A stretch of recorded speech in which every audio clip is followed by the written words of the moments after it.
Welcome to This Week from Blue Mountain Broadcasting. I'm so glad that you've tuned in. I'm your host, Lynelle Ellis, the president of Blue Mountain Broadcasting Association. And on today's show, I'm going to be interviewing Jim Forsyth, secretary of our board here at Blue Mountain Broadcasting Association. And he is also volunteering as an engineer at Blue Mountain Television, along with several others. And he's got a great update and very important update for us. So looking forward to talking with Jim about some of the issues that we're having with our transmitters and other equipment at the station. So stay tuned for that, and then I will also share with you some other station news at the end of the program. Let's start with our devotional thought. During the summer here in the Walla Walla Valley, we see lots of fruit trees developing their fruit. And when it's ripe, we enjoy eating it. In fact, we've been enjoying local fresh cherries at our house this week. And we even have a couple of cherry trees in our own yard. We can certainly recognize our cherry tree as a cherry tree by the cherries that appear there every year. They usually we start seeing the tiny fruit in early May. We also have an apricot tree, no fruit this year because of that late frost. We have a peach tree and a plum tree. And even though the leaves of some of these trees look pretty similar, in fact, our plum tree had two kinds of peach trees grafted onto it when we first purchased it. However, those limbs didn't survive, and now it's just a plum. But we can identify what kind of tree we have by the fruit that appears on the tree, even if the leaves look pretty similar.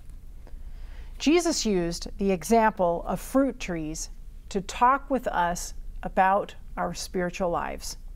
Because Jesus used a number of illustrations out of an agricultural society, I feel really glad that I have the opportunity to live in a place where I'm close to fruit orchards and wheat fields, because these things help me to visualize and help me to understand what Jesus was talking about.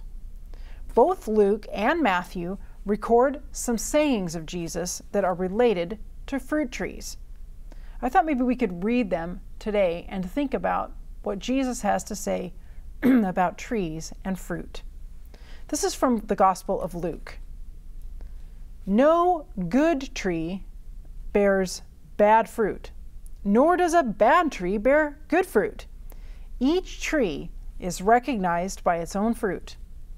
People do not pick figs from thorn bushes or grapes from briars.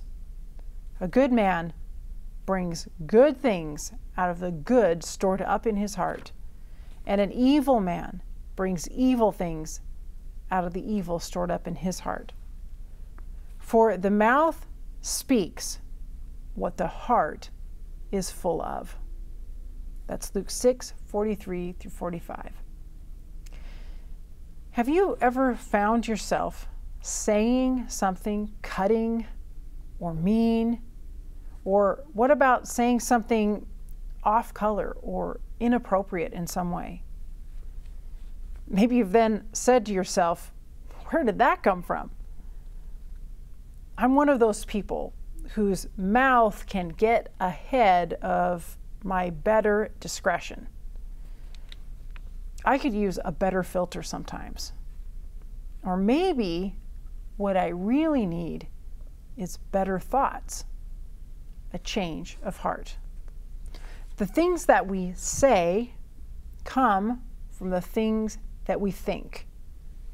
There's so much deep truth in the words of Jesus. Let's look at how Matthew records these sayings of Jesus about fruit. Do people pick grapes from thorn bushes or figs from thistles? Likewise, every good tree bears good fruit, but a bad tree bears bad fruit. A good tree cannot bear bad fruit, and a bad tree cannot bear good fruit. Every tree that does not bear good fruit is cut down and thrown into the fire. Thus, by their fruit you will recognize them. Matthew 7:16 through 20.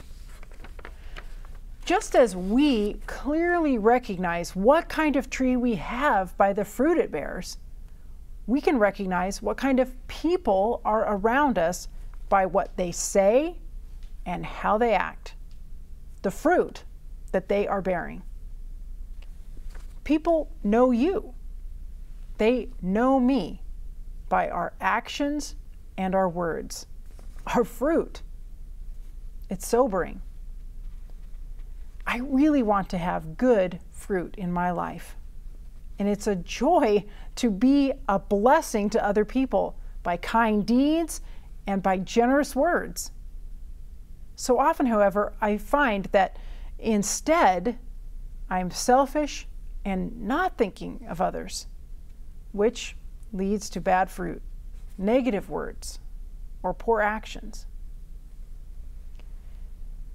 It's just the beautiful character of Jesus living in us that makes good fruit come from our lives.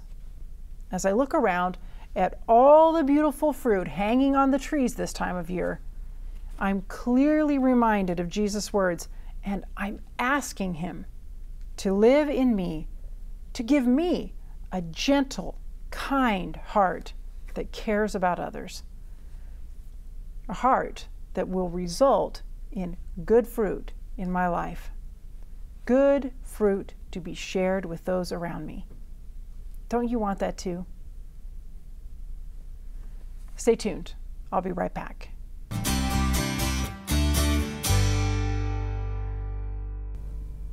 Welcome back. Joining me now is Jim Forsyth. Jim is the secretary of the board for Blue Mountain Broadcasting Association, but he also wears another very important hat at the station. Jim, what is it that you do besides your also important work as secretary of the board? Well, I'm one of three of us who are working on the technical issues, and I think we'll go into a little bit of those technical issues here. But yeah, we are going to. So it's kind of an engineering role, sort of. We've got three volunteers who share that role, at least three. We've got some other helpers too that step in here and there as well. We work together on some parts of it, and we work independently on some other parts of it. But you know, it does take a lot of expertise on the technical side to keep the station going. And we know that the technical aspects of it are not really our primary focus, and they're not the focus of our viewers, because usually we're thinking about programming and the programs that or content and the programs that we offer to people, and the message that we want to share with them about God's character, about Jesus' love. And that's what we're really trying to convey. However, it takes all of this other stuff, technical stuff, to make it happen, and that has huge challenges. It does. Now, we have three different transmitters to be able to cover the entire Walla Walla Valley here because of the little hills that go in between it. And those three transmitters cause us interesting challenges, especially now with the high temperature that we're experiencing outside. Let's talk about that a little bit, because we know some of our viewers have lost signal over the last couple weeks. And there's not a lot we can do about it. In one case, we had an air conditioner at our station go down, and it got so hot in the equipment room by the time we caught it that Channel 36 viewers just saw a blank screen, nothing happening. But Electric Avenue with the transmitter there, that's channel, well, the viewers look at it as 28.1 and 2 for English and Spanish. But it got so hot there in the little building, then that window air conditioner, that usually they only last about 2 to 3 years at the max. And this was a used one we put in 2 years ago. And it has been going on, off, on, off, on, off. The air conditioner itself is not keeping the building cool enough. And we do have plans we expect to be able to have a new commercial type air conditioner put in there, a little different type that'll be able to run continuously, because we even have to have it running in the winter. The equipment inside, the transmitter generates heat. Yes. So imagine that combination. I mean, I'm trying to imagine it. You've got equipment that makes enough heat that you need an air conditioner in the winter, and then you put 112-degree temperatures on top of that. It was hot in there. And we did all we could. You know, you clean the filters and everything like that, and the transmitter Fortunately, it was on part of the time, so people could see a little, some words here and there, but then it'd go on, off, on, off. Yeah, and that's no fun for viewers. Viewers that's are so not going to watch frustrating. it. And I know we're working on repairing that as quickly as we can, but there's a challenge, as anybody who might have an air conditioner situation right now at their own home knows. If you call up somebody to help you with it, there is usually some delay because there's just such a high volume of people calling the air conditioning places, Yes. saying, I need help, I've got issues. And when it's cooler that we don't have a problem with it, then we don't think about it. Yes. The time you think about it is when we go off the air.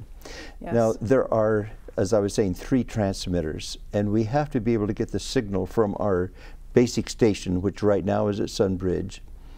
We have to get that signal to those transmitter sites, and so we use microwave links to do that. Yes, so when viewers hear us talking about microwave, we're not talking about getting our food warm. Oh, no, not at all. Not at all, but it No. is the same word.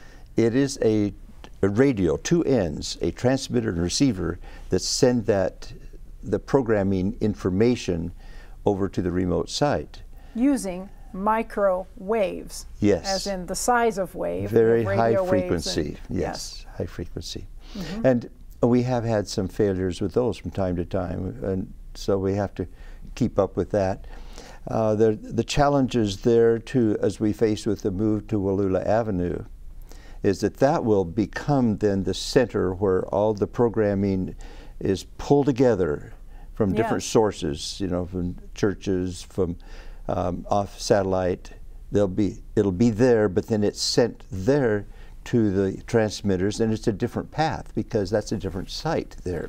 It is. So this provides actually a lot of challenges for us yes. because instead of getting our signal from the location at Sunbridge, where we are now and have been for a number of years, to those other places, we have to get some entirely different route and way Yes. to get it from the new Wallula area somewhere to Yes. our 3 transmitters. We've considered a number of options. By fiber optic is one good way, but you have to be able to have fiber optics there at the Wallula Avenue site, which we do have a 100-foot tower there that was just installed last year, and we have internet there connected. Yes. Pocket iNet has been very generous with us in providing us internet service, and so we can then link with them for internet, and then hopefully if we have a good enough quality signal, we can then send by internet to various sites. But we don't have that option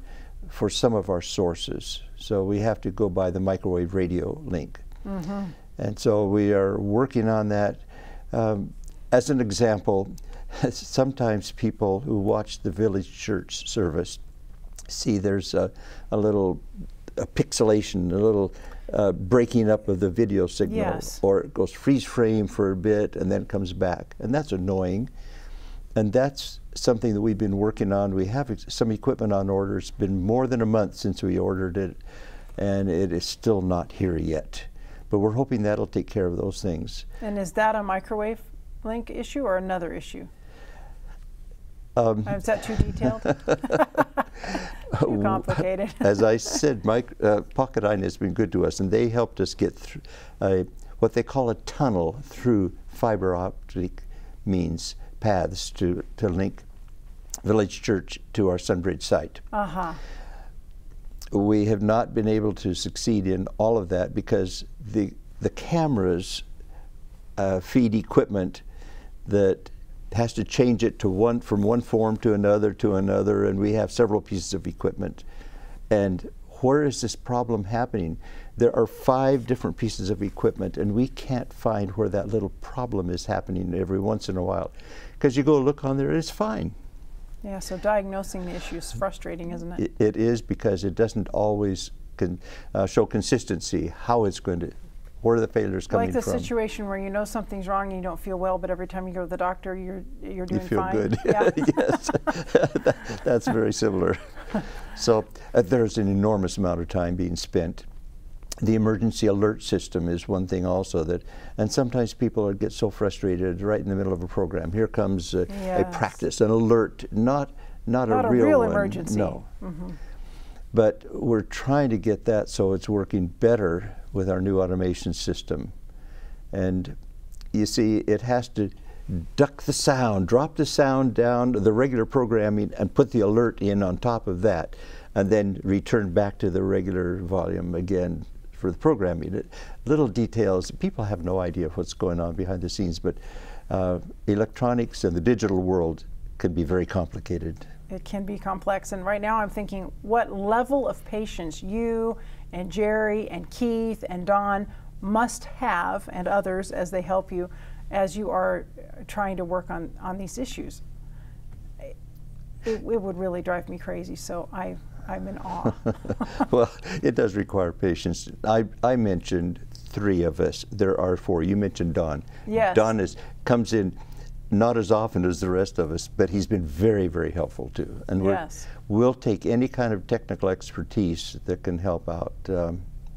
There's just a lot of things to do. Now, do any of the things that you've talked with me about have to do with our high definition signal, or our HD as we call it?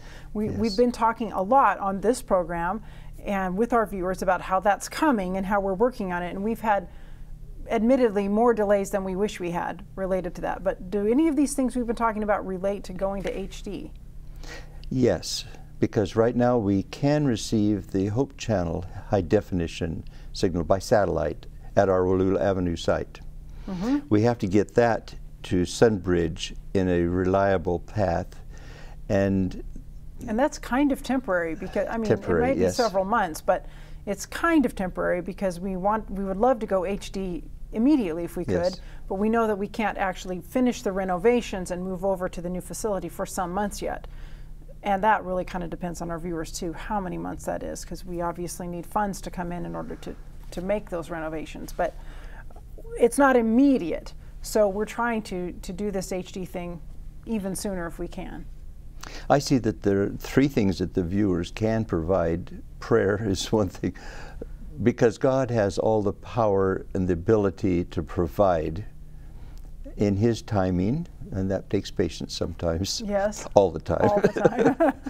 But also then the money needs to come in for purchasing equipment. There's a lot of equipment. In addition to that, there is time that is required. Some people who have certain expertise would be able to donate some time to accomplish certain things, and then we need funds to hire some experts to do certain things as well. Of course, yes. Yes.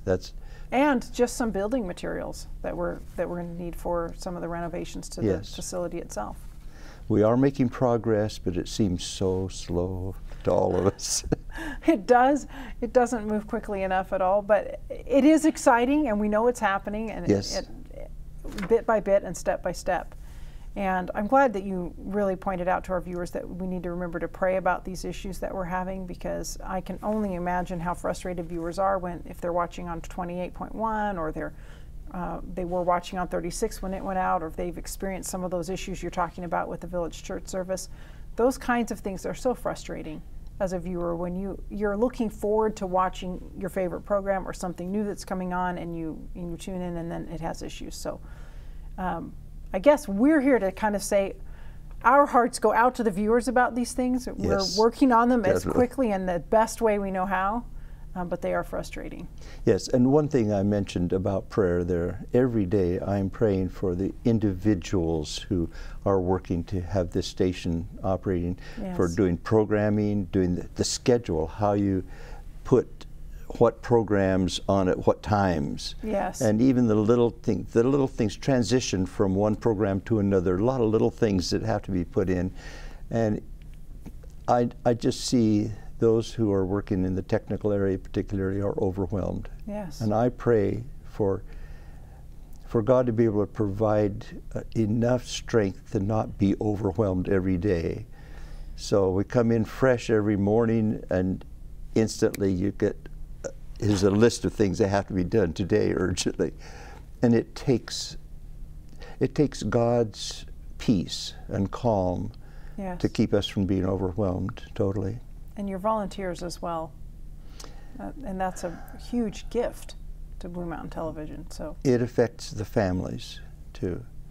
And I know that there are at least a couple of wives out there who Might like to see their husbands a little bit more. Yes. Their retired husbands. Yes, the retired husbands. Anyway. Yeah, very, very busy Yes. helping us. So this is a thank you and also a request to you to keep these issues and these things in your prayers, and also for your financial help with the stuff that we're working on, especially as we're taking those steps that we need to move toward the new facility and toward high definition. And Jim, I want to thank you for coming and giving us this update. Last week when I was giving the station news, I was thinking how I just don't have adequate words to describe some of the stuff that these engineering types are working on. So it's really helpful to have you come and explain it to us. Thank you. There's one word I need to get plugged in here. Yes, that do word it. is enthusiasm. Because those of us working on it have enthusiasm because we see it going somewhere, and the viewers need to be enthusiastic for us, with us. Yes. To accomplish the things that need to be accomplished. Absolutely, you must have enthusiasm, or you would not come day after day and tackle that list of things that needs to be done. You know. Thank you, Jim. You're welcome. And thank you for watching. Stay tuned. I'll be right back with Station News.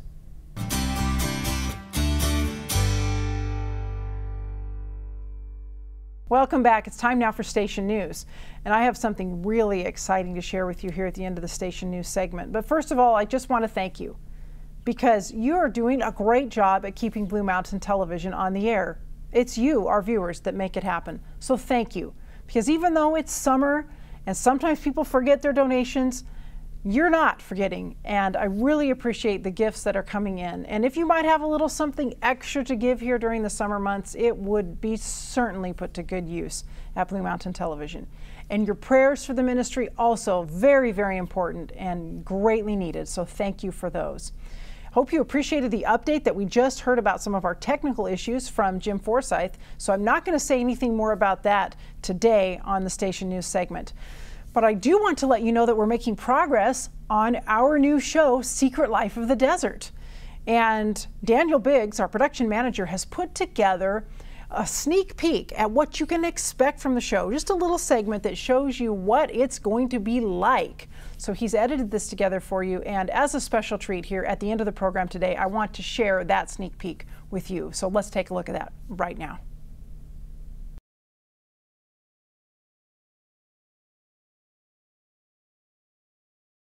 My day started out, as usual, stumbling around because I am not a morning person.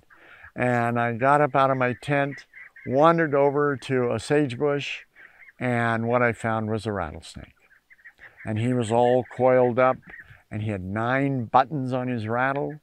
And he looked at me, and I was shocked to see him, and he slid into the middle of a sagebrush. So this was a western rattlesnake. And Dan and I had already declared today our reptile day. So it started out at 7-something with a western rattlesnake. So after breakfast, we headed out into the desert near a place called Domingo Pass.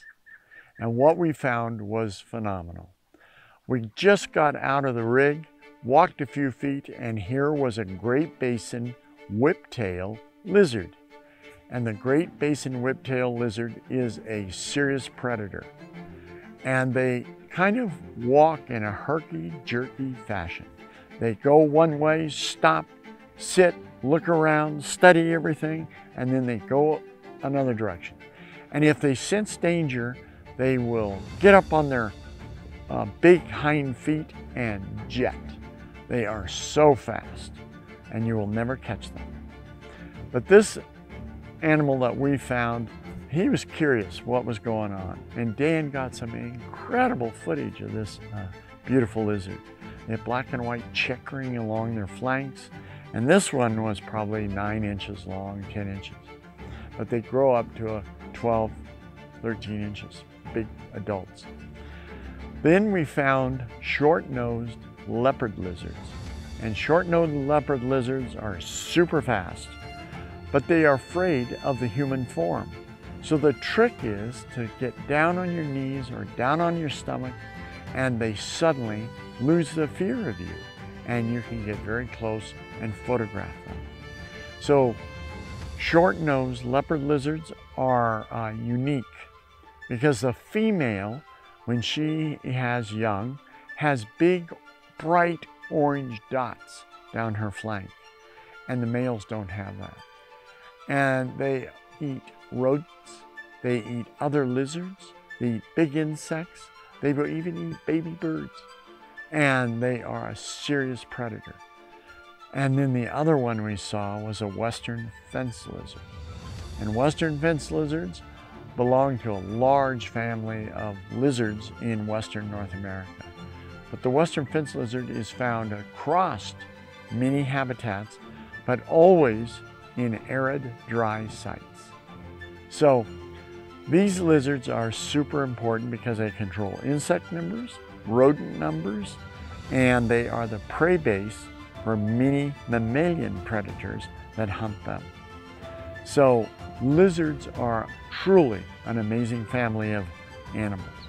I look at lizards as absolutely time-consuming, and they are worth your investment to read up on them and go see them. But don't catch them. You don't have to pick them up. When you pick up a lizard, you leave your scent on that lizard, and that opens them up to predation by mammals like skunks, coyotes, badgers. They will all eat that lizard. So don't pick them up. Just look at them. They are absolutely beautiful.